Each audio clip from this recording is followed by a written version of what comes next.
So it's an easy parable. You heard what Jesus said about branches and fruits and vines, but you know what he says. What does he mean in a parable? Anytime there's an analogy like that, you can ask, what does he mean? What is he thinking behind the story itself so you can get the most out of it? Most of all, why does it matter what Jesus means? Why does it matter to you or me or anyone that I am the vine, he says? Because I'm a vine, I'm a true vine, I'm a this vine, I'm a that vine, big deal. How is the good news a big deal in your life through this kind of a story? That's what we're going to do today. The word here literally is translated as just grapevine. That's what it means. And Jesus absolutely has this poetic intention. Good storytellers, good stories come from good storytellers, and they always put a little thing in there that makes you think about something else and wrap around here. And so he does this. He's choosing the grapevine so you can think about joy and sustenance and wine and the lifeblood of salvation. He's just putting that little nugget in there for you. But it doesn't have to be. This is a parable. It doesn't have to be real blood. Some of us grew up in churches where they talked about blood a lot. Some of us grew up in churches where Jesus was dripping blood above us. It was kind of weird. I didn't like that myself. So you don't need the true blood, and you don't need to have any idea of what this means for pearly gates or anything like that. This is Jesus' little hint about the pulse of life. The story we're talking about is not what you should or shouldn't do. It's not about what you should or shouldn't believe, not about what church you should or shouldn't go to. It's not so much religious at all when we use that word kind of in a negative connotation. This story is about what it's like to be human at the root, at our soul, what it is to survive this struggling world, and what it could be like to even thrive with the most joy and peace and hope and grace and empathy in your life. This story is about what it's like, whatever it takes to cultivate your best self.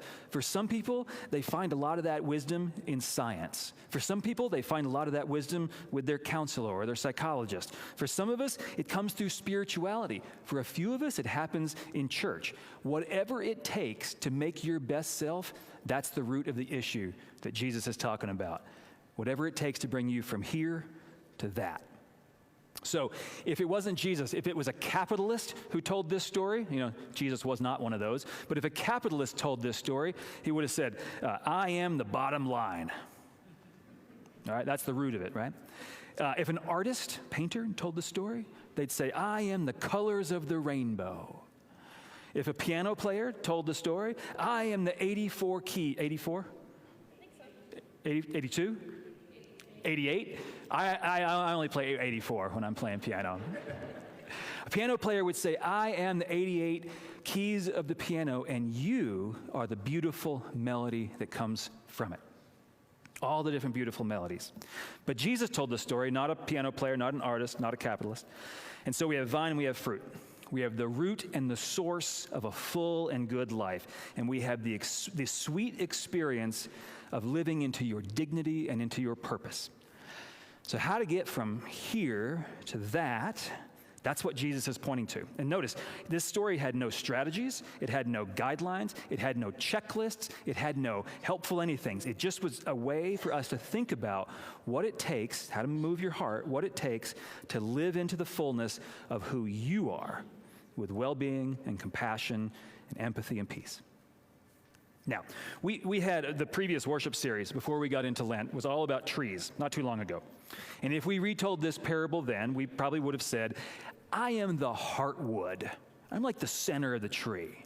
I'm the power of the tree. We might have said, I am the trunk. We might have said, I am the stability for all you wonderful branches to produce great fruit. I am the heart of the matter. For your hopes, for your dreams, the heart of the matter for your honor, for your meaning, for your healing, for your legacy. That's the story Jesus is telling if we lay out his poetic license a little bit.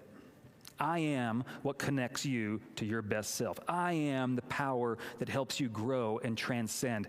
I am being itself, beauty incarnate, wisdom for you. I am closer to you than your own heartbeat, and I want to hear that heart beat with joy. Okay, you've got the metaphor down. You've got the tree. You got that part. Okay, here's the harder question. When Jesus says the I am part that we had bolded up there, I am, all that stuff, Is he talking about himself? Is he just referring to this Jesus character is the way to here, there? Or does he mean something even more? Something that might use other words to get even bigger than just Jesus?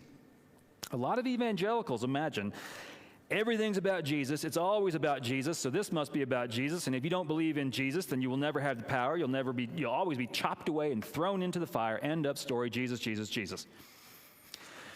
Which strikes me as weird. It struck me as weird my whole life. A lot of people hear Jesus as saying, you have to follow me just like this, morally and religiously and with all the toxic political ramifications, or else. And does or else sound like good news to anyone? No. From everything I've read about Jesus, from everything that my heart has opened to the Spirit of God, he never seems so self-centered. He's always referential to something bigger than any one person. This story, it even has the gardener alongside, which I think Pat had the wonderful Christian Freudian slip of saying mother gardener in there at one point. That was great. That's great.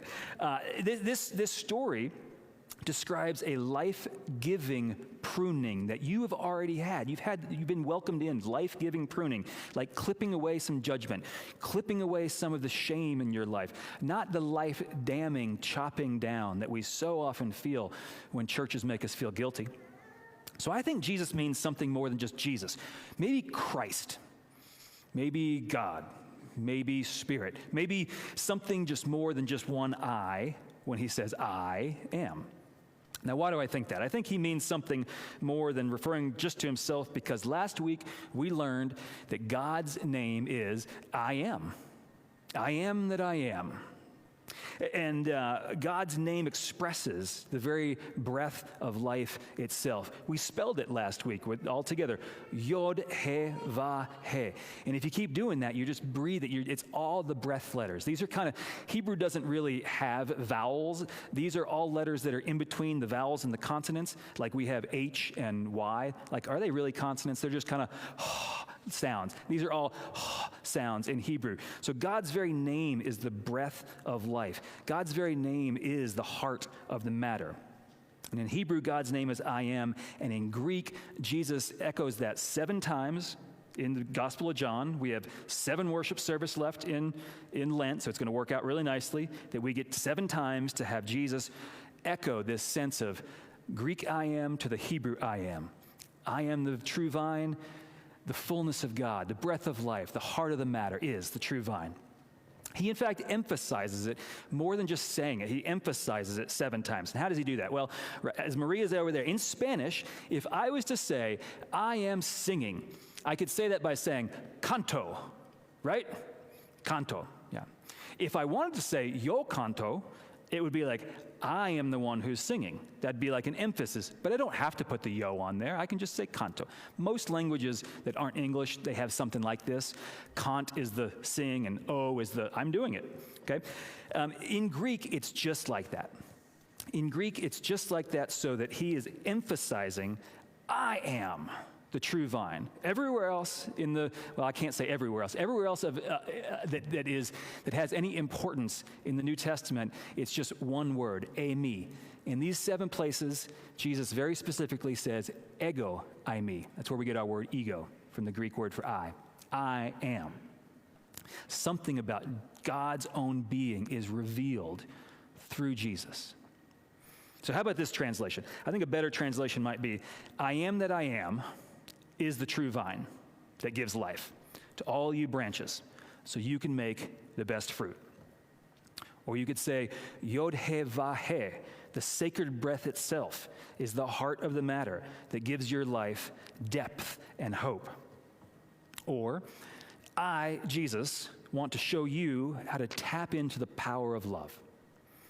Or, I, Jesus, want to tell you about the gardener who connects and cultivates us all so that you can live with abundance. Or I can spin it around a little bit. This is what Jesus is getting to. Jesus says, I trust you to be branches and to create great fruit. Can you trust me to feed you with the values and the virtues that come from this sacred soil? See, I never got the picture that Jesus is very concerned at all with how you follow rules or what church you go to or even whether you believe in him, whatever that means. But I do get the sense over and over that Jesus is very concerned with connecting you to the tools and the resources to make your life shine. I do get the sense that Jesus is just desperate to give you the strength to overcome the grief and anxiety that's been pulling you down and to build you up with joy and with grace. So what did he say? I'm the vine. What did he mean? There's a way to peace. Why does it matter? Because we're all looking for a little more peace. Everyone in here, in a different way, is looking for more peace in the world, and we wish that the world was more loving for us. We all want to figure this out, just one little step at a time. And the good news is that the way to figure it out, you are already attached to it. At your core, you were already attached to the something that wants not just your success, not just your blind allegiance, not just an empty self, not some guilt-ridden purity. The heart of the matter wants to fill you with love that leads you to abundance. May it be so, and may you take hold.